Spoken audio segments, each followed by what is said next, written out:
Selamat berjumpa kembali bersama Bu Ana dalam pembelajaran pendidikan agama dan budi pekerti. Nah, melanjutkan materi yang Ibu bahas minggu lalu. Pada hari ini kita akan masuk ke materi yang kedua dari KD yang sama, masih dari tugas-tugas gereja, tetapi kita akan mempelajari mengenai tugas gereja yang kedua, yaitu gereja yang mewartakan atau biasa disebut dengan kerigma. Nah, apa itu kerigma? Kerigma itu berasal dari bahasa Yunani yang berarti karya pewartaan kabar gembira. Kemudian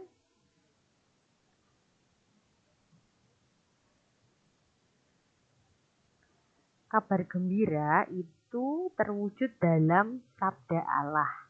Nah, sabda Allah itu ada 3 macam bentuk. Yang pertama, sabda atau pewartaan para rasul, itu sebagai daya yang membangun gereja. Kemudian yang kedua itu sabda Allah di dalam kitab suci, itu sebagai kesaksian normatif atau kesaksian yang sesuai dengan norma yang berlaku. Kemudian yang ketiga, sabda Allah dalam pewartaan aktual gereja sepanjang zaman. Berikutnya, nah, tugas pewartaan itu apa saja? Ada beberapa poin di sini. Yang pertama, mengaktualisasi apa yang disampaikan Allah dalam Kristus sebagaimana diwartakan para rasul. Kemudian sabda Allah itu sungguh datang kepada manusia dan menyelamatkan mereka yang mendengarkan dan melaksanakan pewartaan gereja. Ingat, mendengarkan dan melaksanakan pewartaan gereja. Kemudian yang ketiga, pewartaan sabda Allah oleh gereja itu bukan hanya sekedar informasi mengenai Allah dan Yesus Kristus, tetapi sungguh menghadirkan Kristus di dalam pewartaan tersebut.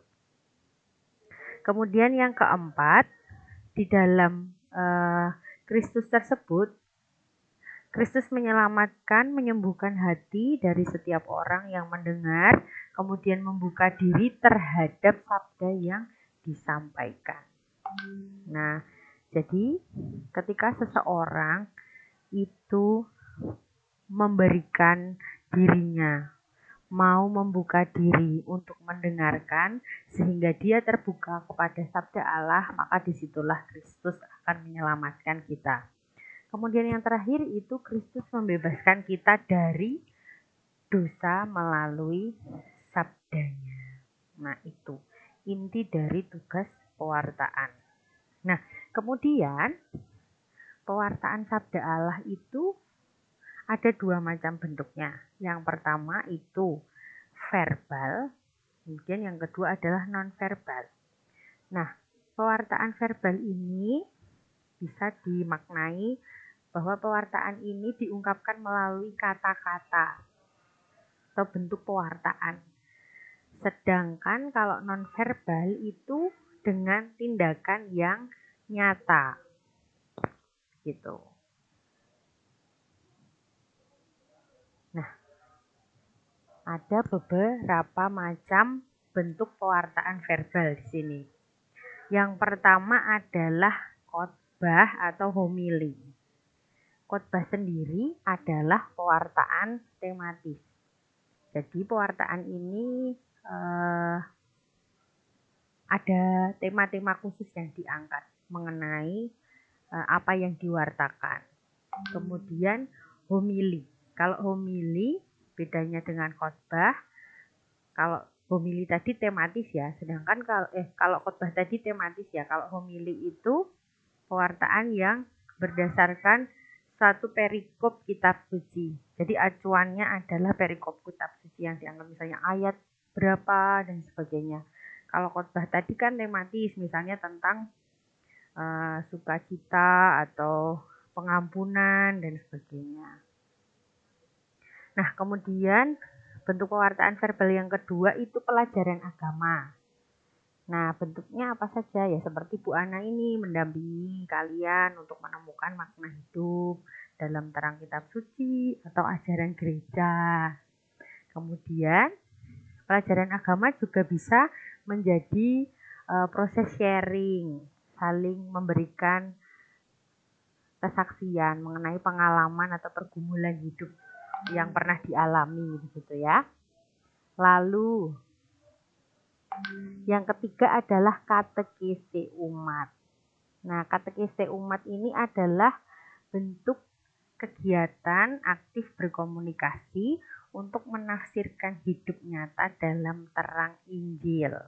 Nah, yang diharapkan berkelanjutan dengan aksi yang nyata sehingga dapat membawa perubahan dalam masyarakat ke arah yang lebih baik. Itu yang dimaksud dengan katekese umat. Kemudian yang keempat adalah pendalaman kitab suci.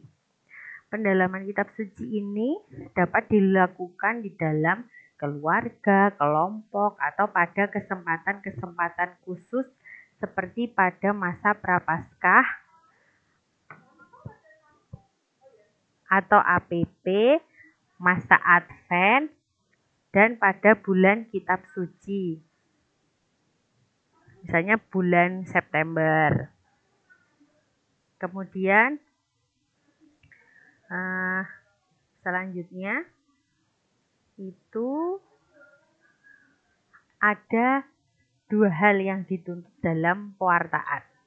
Yang pertama adalah mendalami dan menghayati sabda Tuhan. Nah, poin-poin di sini mengenai mendalami dan menghayati sabda Tuhan. Yang pertama, pengenalan dan penghayatan yang diwartakan adalah sabda Allah. Kemudian yang kedua, orang tidak dapat mewartakan sabda Allah dengan baik jika dia sendiri tidak mengenal dan menghayati apa yang diwartakan.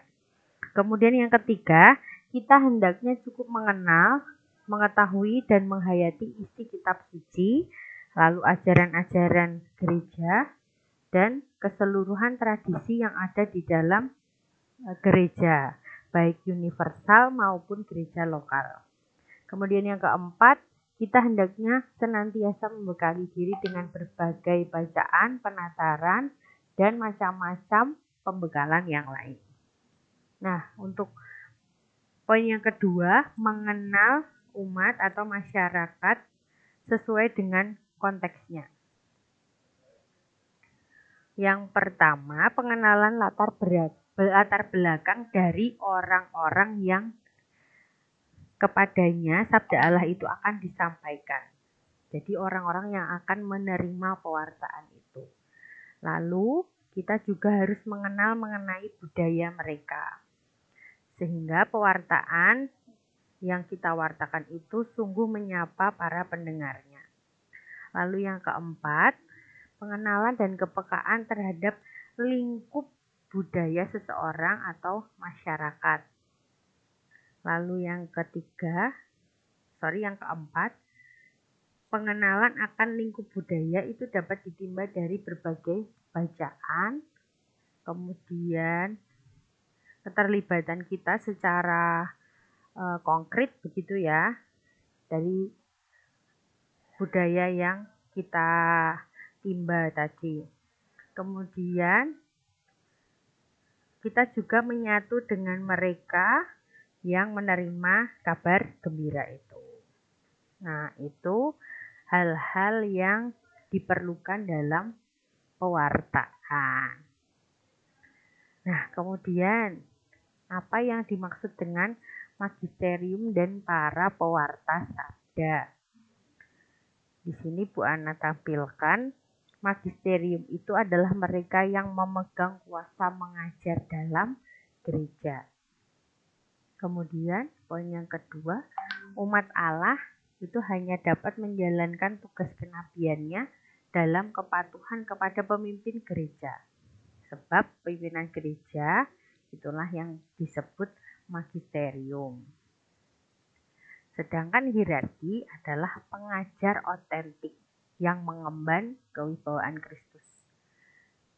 Tentang perkara iman, kemudian kesusilaan, mereka memaklumkan ajaran Kristus tanpa ada yang sesat gitu ya. Nah, kemudian 4 syarat pewartaan itu apa saja? Nah, ada 4 syarat yang harus dipenuhi. Yang pertama, ajaran itu harus menyangkut iman dan kesusilaan. Kemudian yang kedua, ajaran itu harus bersifat ajaran otentik, artinya jelas dikemukakan dengan kewibawaan Kristus. Kemudian yang ketiga, ajaran itu dinyatakan dengan tegas atau definitif, tidak dapat diganggu-gugat. Lalu yang keempat, disepakati bersama. Sejauh hal ini menyangkut pernyataan para uskup sebagai dewan. Nah, para pewarta sabda itu siapa saja? Kemudian apa saja syaratnya? Menjadi pewarta itu merupakan sebuah panggilan. Maka seorang pewarta itu harus yang pertama dekat dengan yang diwartakan, kemudian menjadi senasib dengan yang diwartakan, berani menanggung derita seperti yang diwartakan, lalu siap untuk diutus dan diserahkan kepada umat yang mendengarkan pewartaannya. Lalu yang terakhir, memiliki komitmen yang utuh kepada umat. Lalu siapakah pewarta itu? Nah, kita semua ini harus menjadi pewarta sabda. Karena apa?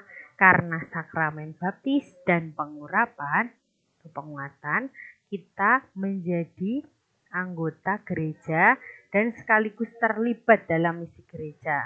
Lalu, salah satu misi gereja yang paling penting adalah mewartakan sabda Allah. Mereka yang secara khusus melibatkan diri secara agak penuh ke dalam tugas pewartaan ini adalah para pengkhotbah, para katekis, dan para guru agama. Tetapi tidak hanya kepada ketiga tokoh-tokoh tersebut ya. Kita, Bu Ana, dan juga teman-teman semua juga bisa menjadi pewarta. Maka mulai hari ini Bu Ana harap teman-teman juga punya kesadaran bahwa kalian semua yang sudah dibaptis atau menerima sakramen baptis itu sudah siap menjadi seorang pewarta dimanapun kalian berada. Oke, penjelasan Ibu cukup sampai di sini ya. Kita akan lanjutkan ke materi kita berikutnya pada minggu yang akan datang, yaitu dengan tugas gereja yang ketiga, yaitu gereja yang bersaksi atau martiria. Baik, terima kasih untuk kesempatan hari ini. Cukup sekian. Selamat belajar, Tuhan memberkati.